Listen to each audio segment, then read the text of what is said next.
یہ جو آج ہم اللہ کا شکر ہے رات کو 12 بجے گھروں میں آ رہے ہیں، جا رہے ہیں، چل رہے ہیں ہماری خواتین، یہ اللہ کی کروڑوں نعمتیں ہیں جس کا ہم شکر نہیں ادا کر سکتے۔ ایمان سب سے بڑی نعمت ہے۔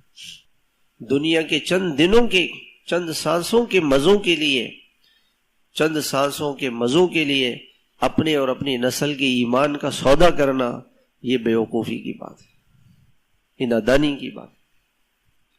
ہمارے ایک ہی محلے میں ایک دوست تھے، ان کے بھائی ہالینڈ میں رہتے، میں جاتا ہوں حضرت مولانا تقی عثمانی صاحب دامت برکاتہم العالیہ کی ملاقات کے لیے، تو انہوں نے کہا کہ جب آپ جائیں گے تو مجھے لے جائیں ساتھ۔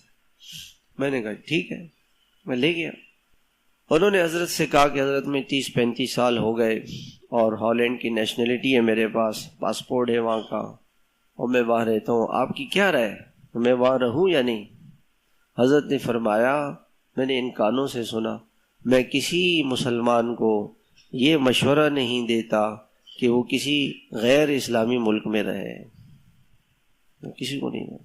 ایک ساتھی بیٹھا ہوا تھا، وہ کہنے لگا کہ حضرت آپ کو تو پتہ ہے پاکستان کی کیا حالات، سیاسی حالات، معاشی حالات، مہنگائی، ملکی، وہ کا سب کچھ ہے، سب کچھ میں مانتا ہوں، سب کچھ ہے، یہاں جان کا بھی خطرہ، مال کا بھی خطرہ، لیکن ایمان تو بچا ہوا ہے، ایمان تو بچا ہوا ہے نا۔ آپ وہاں جا کے اپنے ایمان کا سودا کر رہے ہیں، آپ کیا دے رہے ہیں وہاں سے؟ آپ کو کیا مل رہا ہے؟ ڈالر مل رہے ہیں، یورو مل رہے ہیں، اور آپ کا ایمان جا رہا ہے، یہ نفع ہے یا نقصان ہے؟